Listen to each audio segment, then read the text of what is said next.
the most important thing at this point of time is that when we talk about this deliberation, career in law, at this point of time, every student wants to know at certain point of time, and specifically when you are at your graduation level specifically. And because, as Principal Saab already, he told us all those deliberations wherein you constantly work on different kind of aspects pertaining to legal aid and other aspects in your college from time to time, so that you can apprise students how the developmental process takes place.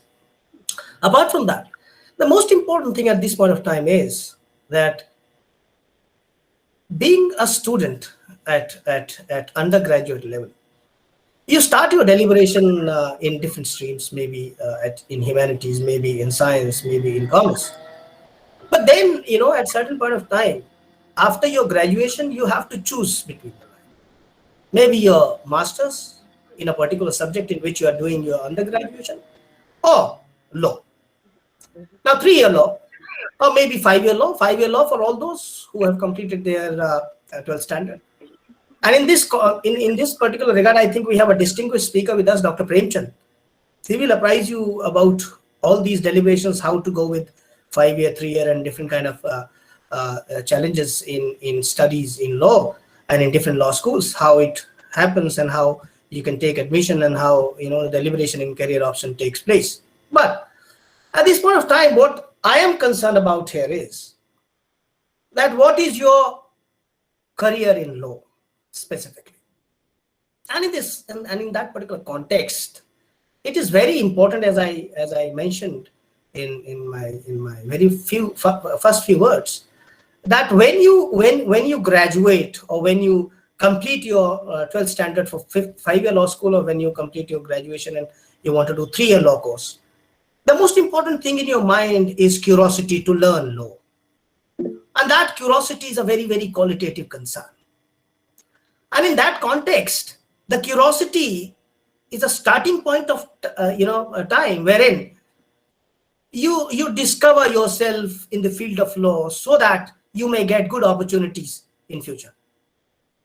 And in that context, law becomes a very, very important kind of a career. When you see Mahatma Gandhi, when you see Jawaharlal Nehru, when you see n number of ministers at this point of time in our cabinet, almost 5% ministers at this point of time in present cabinet, they do have a legal background. So you can understand how it goes. It is a very, very important kind of a phenomena. And in today's context, when everybody talks about conflict, the solution is law. So whether it is intrapersonal, interpersonal, or whatever it is. So the point of contention is very, very important, how to go with. So after doing law, it becomes very, very important for you to understand how you can access knowledge and understanding about future possibilities. And in that context, I am reminded of the words from Thomas Jefferson, because I'm a student of constitutional law, and Thomas Jefferson is one of my favorite. So I would like to quote him. I quote, "The study of law is useful in a variety of point of views.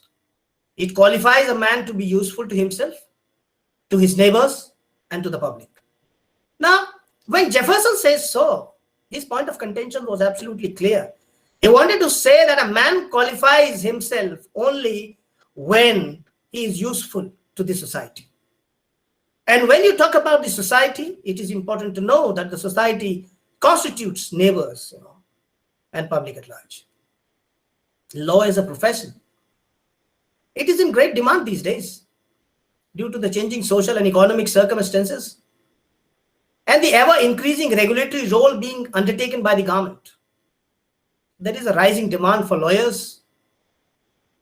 Besides being financially lucrative, law is an adventurous and exciting career option. Now, lawyers, are always held in high esteem in our society. As I told you when I started my deliberation, and I told you that, law always, creates curiosity. Every time you see even Jefferson, if you see Abraham Lincoln, if you see anybody from the whole of the political scenario, from the whole of the world, or if you see our glorified history. This country had a glorified history. As Principal साहब rightly said, अब हम एक ऐसे समय में है जहां हम 75 वर्ष पूरे करने जा रहे हैं अपनी आज़ादी के। तो ये हमारे लिए एक गर्व का विषय है कि हम उस समय एक ऐसे विषय पर बात कर रहे हैं जो अपने आप में बहुत ही महत्वपूर्ण विषय है, law as a career.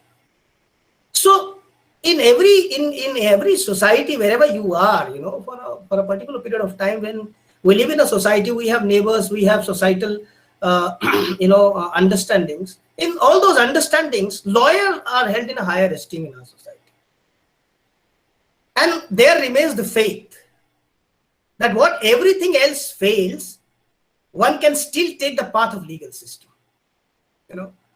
This is something which is very, very important. Sometimes don't take it otherwise, but I think it is a very, very important kind of a setup, or I can say that it is a thinking in our society. That suppose if you go for competitive exams and everything, and certainly you failed after so many attempts and all, and then you see, let's do law, at least जीविका का कोई साधन तो रहेगा, हम practice तो करेंगे।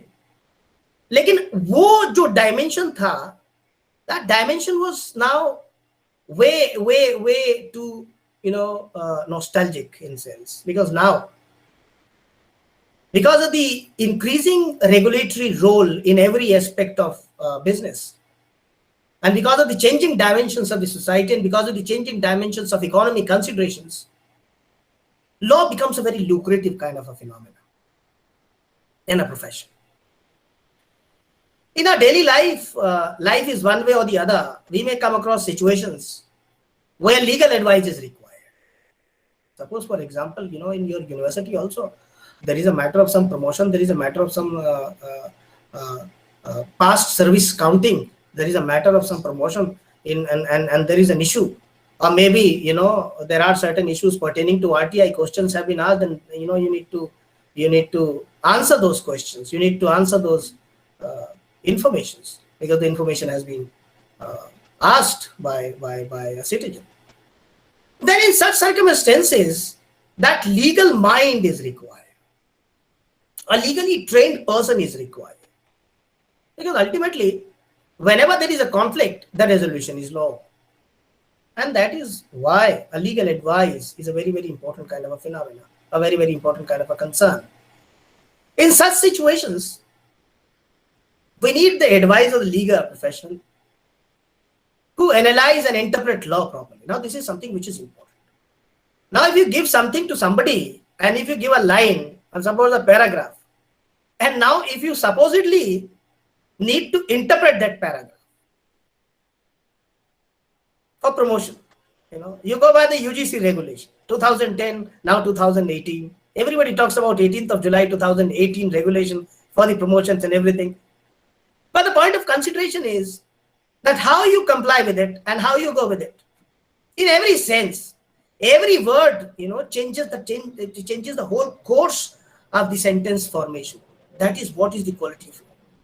If you misread it, if you misinterpret it, the whole notional understanding of that particular paragraph or that sentence becomes, and then, the problem comes.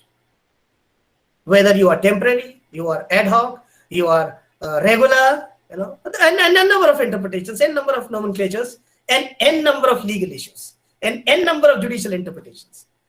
But the point of consideration is, when you need to answer these queries, the only mind which can analytically solve this problem is a legal mind, legally trained mind. And that is why lawyers' advice is very, very important for the client about their legal rights and recommend course of action in a meticulous manner. They also counsel clients and legal documents such as wills and contract, and conduct negotiations on legal matters, and may represent client in court and tribunals proceedings. Now, supposedly there are a number of issues everybody used to talk about. Even in staff room, we used to say, Dr. Saab, there is some issues. please advise me how to go with it. We have some issues with the neighbor regarding our land, regarding parking. We have purchased that parking, but he is also parking. And a number of issues, petty issues, and sometimes division of property. Sometimes certain matters pertaining to contractual obligations. Sometimes certain matters pertaining to wills. Now, the best part about legal profession is that it solves each and every aspect of issue which contradicts different kind of dimensions and different kind of arguments. And in that context, academic excellence does not count for success in this profession. It is only the professional competency acquired through experience and practice with lawyer, that makes a benchmark of success. So the best part about this profession is that the more you understand law, the more you practice law, the more you study law.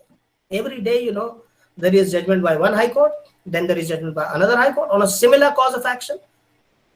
One says yes, another one says no, and the Supreme Court says yes or no.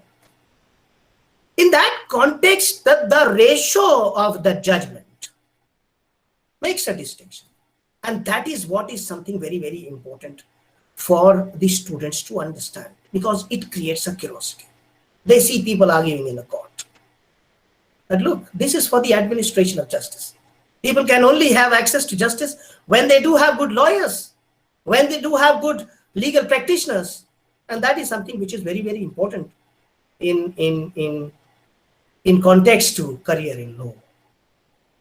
There are various kind of areas of specialization for our students.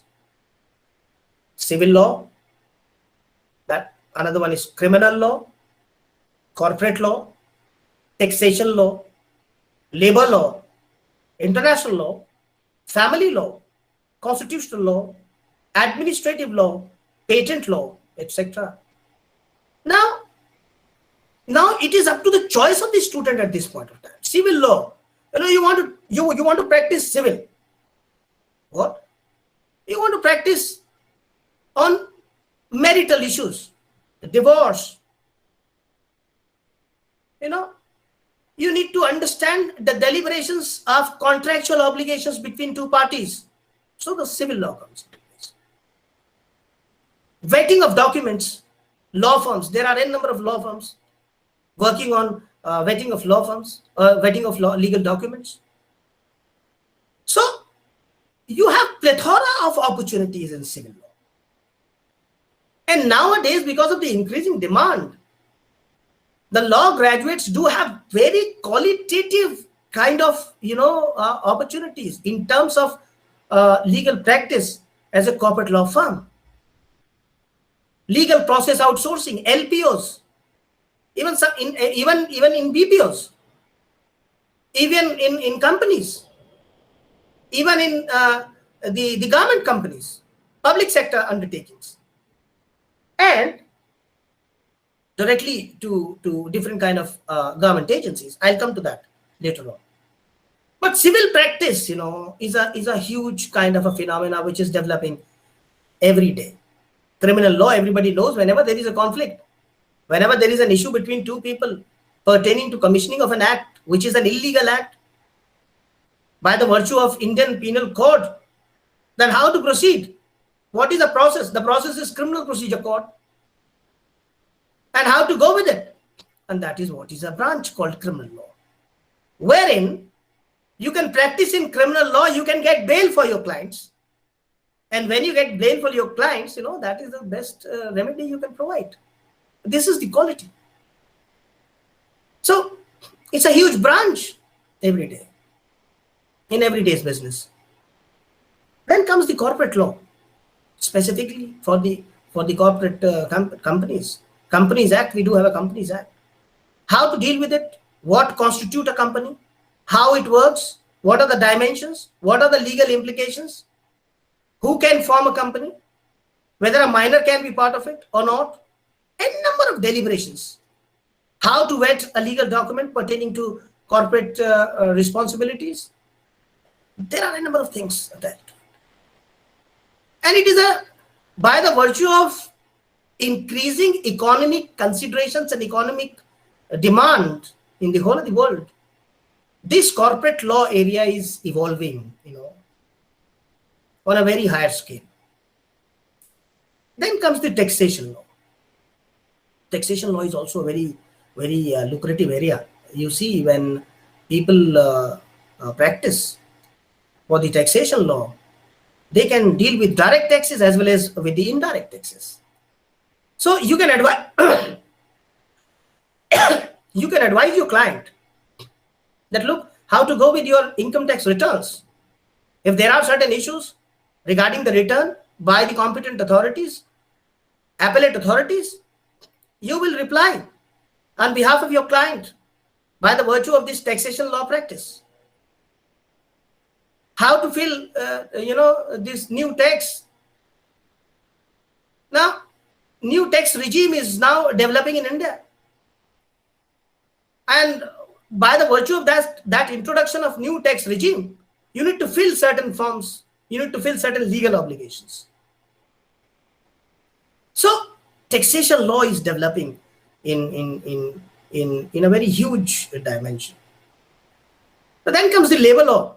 As Principal Prof rightly said, you also sometime your college used to deliberate certain exercise on the labor principles and labor laws.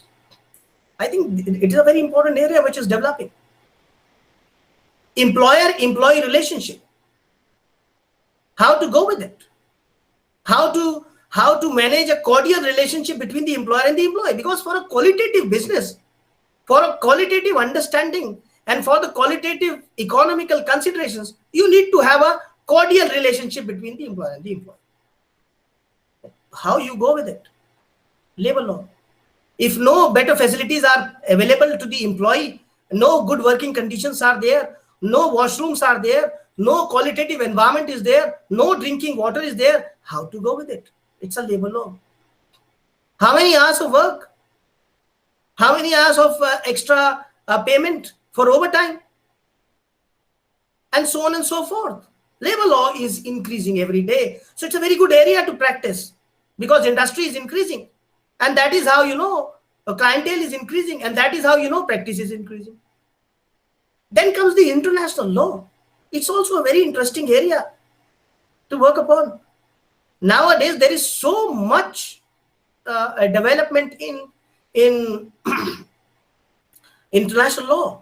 And specifically people, most importantly are students. They want to go abroad to study. Immigration laws. It's a dynamic area. Immigration practice becomes a very, very important kind of a phenomenon. So, and on the other hand, international law talks about environmental concern, international climate change aspects, wherein you can plead for your companies. You can plead for the corporate social responsibility at the international level on behalf of your company. So there is a plethora of opportunities when it comes to international law. And it's a growing area. Let me tell you this fact. And then, family law, as I told you, family courts are now specifically being set up by the virtue of the National Legal Service Authority Act and by the virtue of a very leading judgment from the Honorable Supreme Court in 1978, that is Husainara Khatun versus Chief Secretary of Bihar.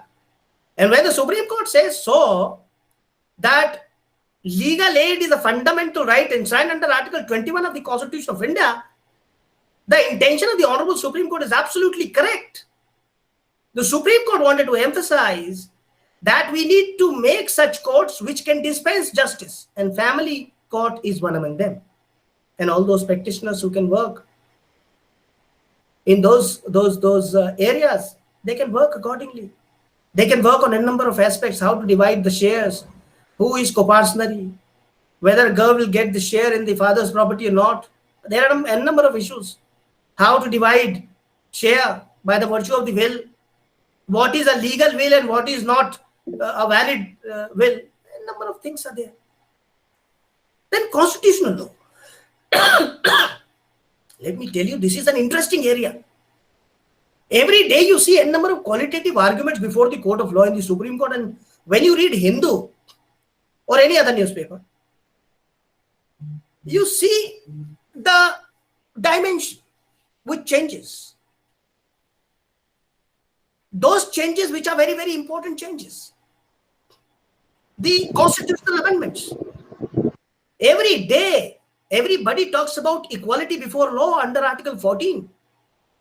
No person shall be deprived of his right to life and personal liberty except procedure established by law. Article 14 and 21 becomes a very, very qualitative discourse of constitutional law on the basis of which you see dimensions. Recently, you saw a development called passive euthanasia. A person on that bed from the last 27 years. How to go with it? How to go with it? Nobody is there to take care of him.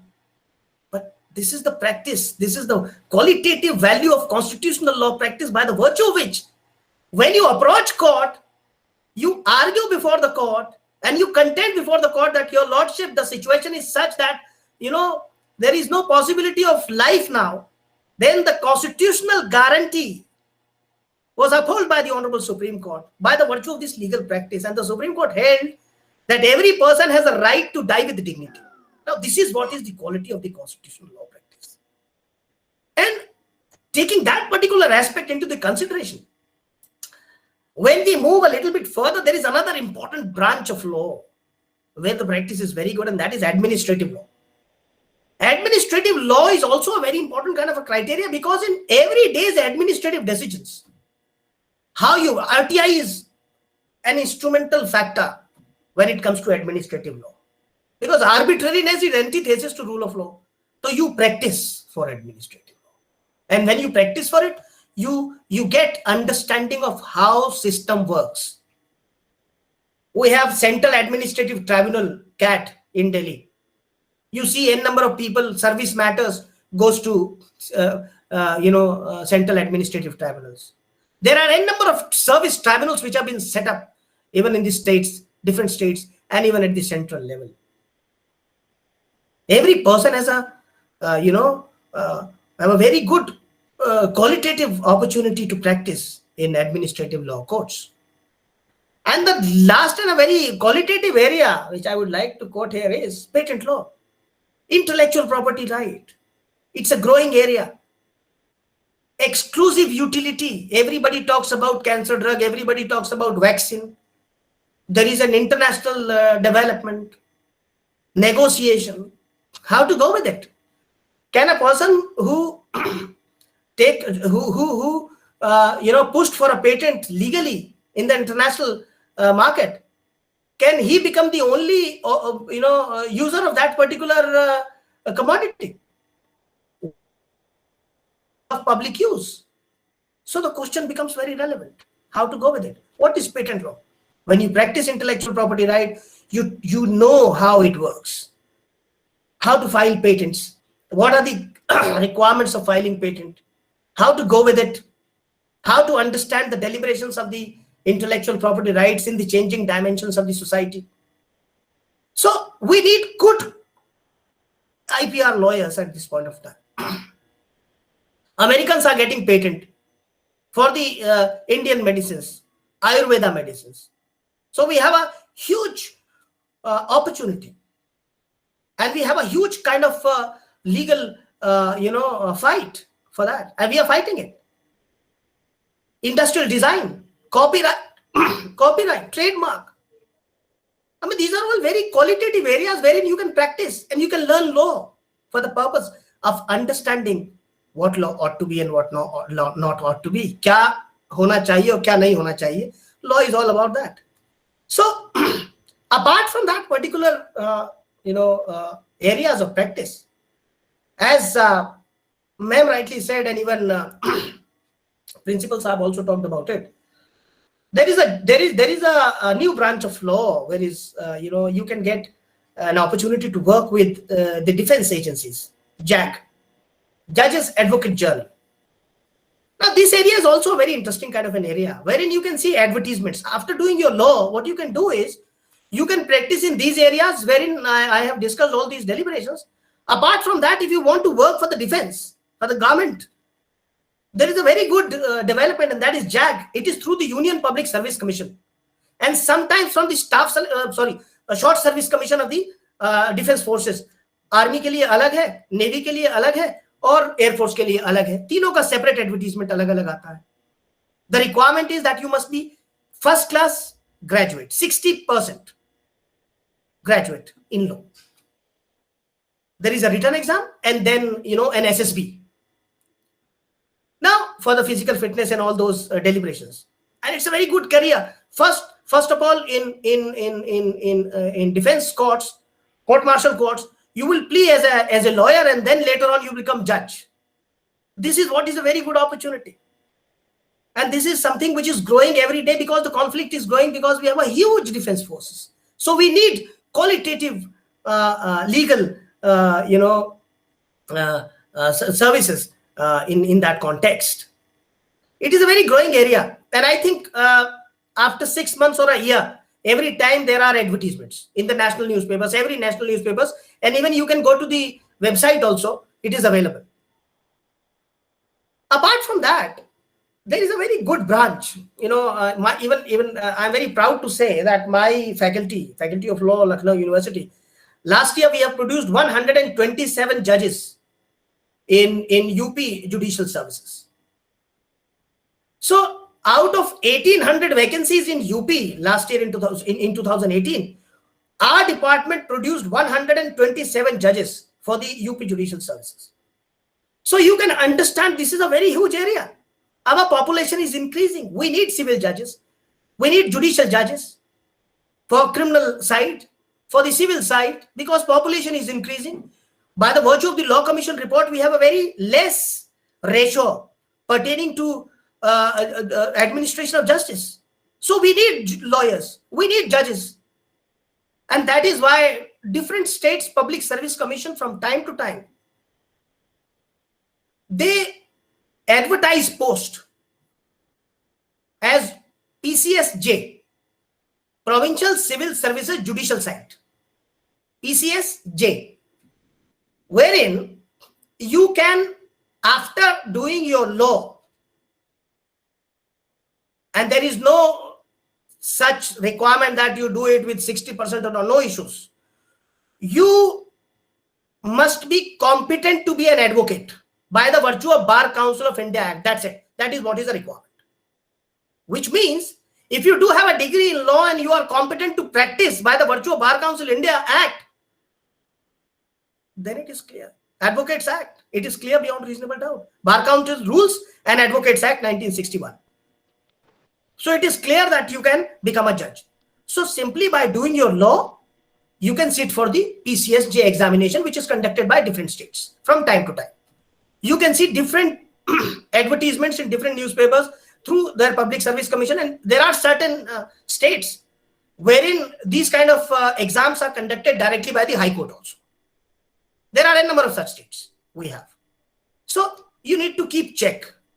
You all need to keep check from time to time. Where are the vacancies? So this is a very growing area. As I told you, by the virtue of the Law Commission report, the judge-people ratio is very less in India. We need more judges at every level, from the highest level, Supreme Court, to the lowest level at Civil Judge, Junior Division. So this is something which is very, very important at this point of time. We need to develop qualitative access to justice mechanism, and we need to develop qualitative administration of justice. And that can only be done when you start working on it as a student. When you start asking questions, and you can only ask questions when you know what law ought to be and what not ought to be. This is what is a distinction. Now, apart from these areas, there are certain areas also, and the most important area again is academics. After doing your law, you can do your master's LLM in a particular area like constitutional law, corporate law, criminal law, administrative law, and so APR law, and so on and so forth. Different universities. We have a very distinguished national law universities in India. Almost, I don't have the exact number, but I believe 24 or 25 national law universities we are having at this point of time. We are having some old institutions like my alma, Delhi University Faculty of Law, and even my own university, Faculty of Law, Lucknow University, 100-year-old institution, Lucknow University, and 101-year-old Faculty of Law, Lucknow University, which established Delhi University Faculty of Law in 1921. So this is something, you have n number of such departments across India wherein you can go and pursue your masters after doing your law. And while doing so, you can go for UGC NET exam in law. When you go for it, you qualify for assistant professorship through NET. And if you wanted to pursue research, you can have JRF also. If you qualify with good marks, you will get JRF. And once you get JRF, you have good opportunities in research. You can just register yourself for PhD and you will get a handsome amount of money. You can research and you can go further in research or in academics. And if you get NET, after doing your master's with 55% marks, then,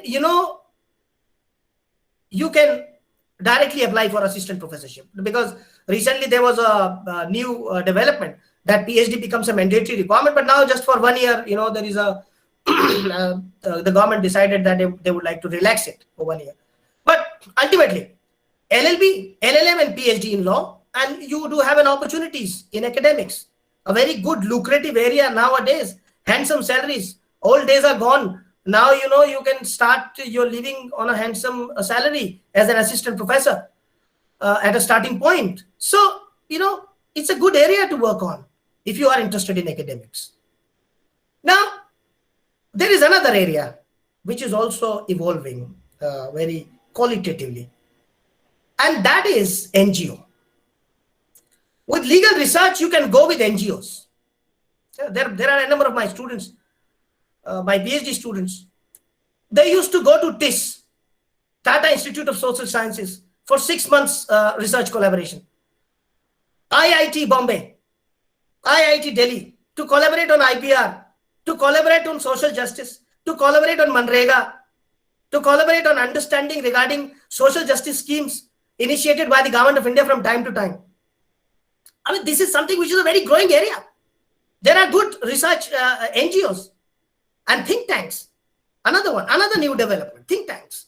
New study circles, new study think tanks, centers of governance, centers of law and governance, center of Vidhi, Salakar, a number of such areas you can have.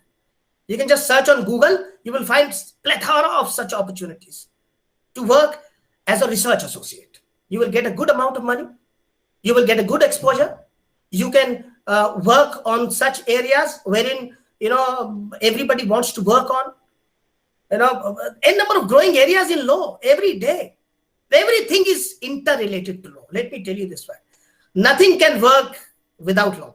This is something which is because law and governance, public policy, I'm working on that discourse with so many institutions. Law and governance, because this institution I'm taking care of from the 1.5 years, I've been given this responsibility as a coordinator, Dr. Shankar Dayal Sharma Institute of Democracy.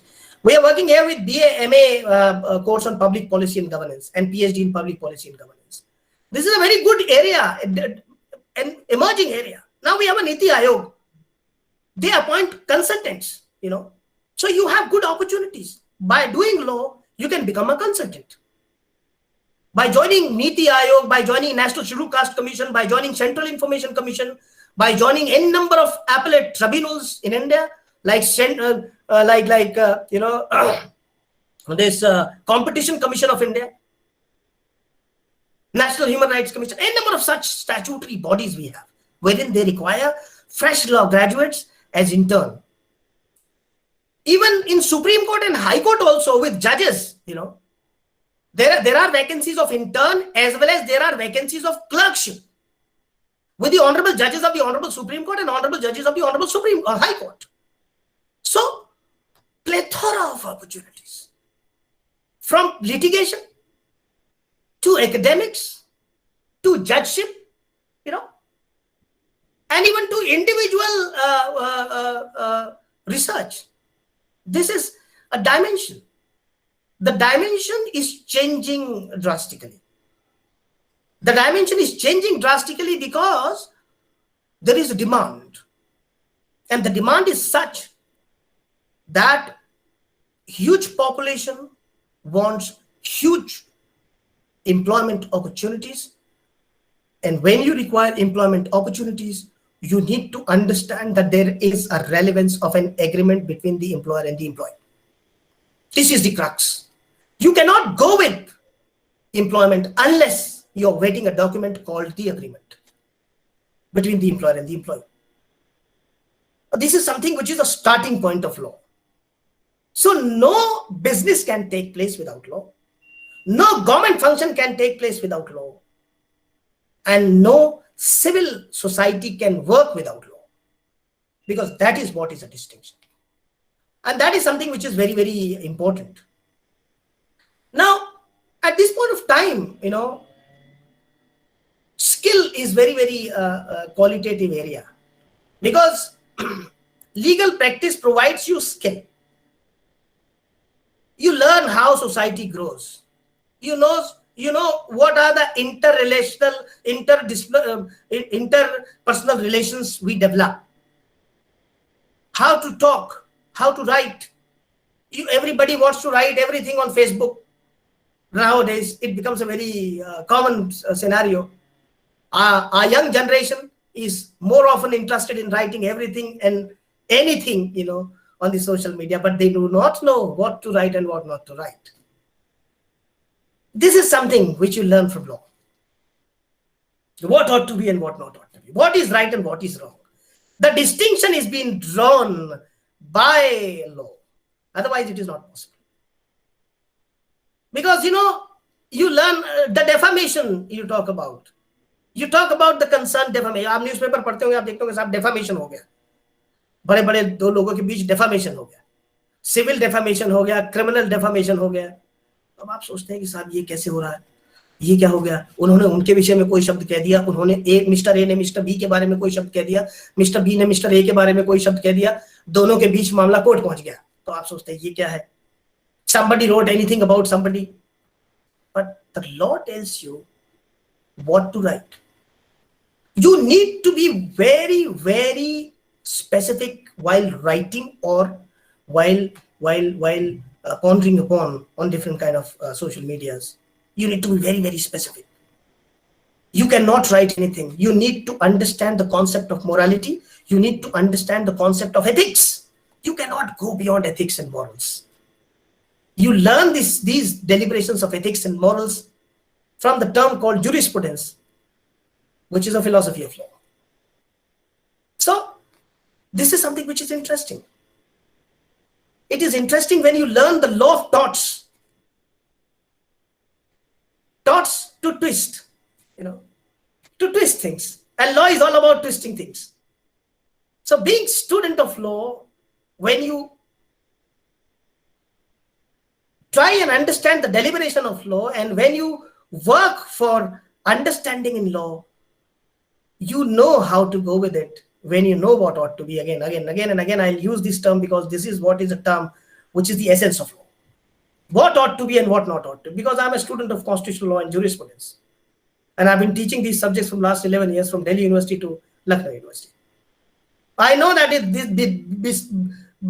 before understanding these words, you cannot excel in law.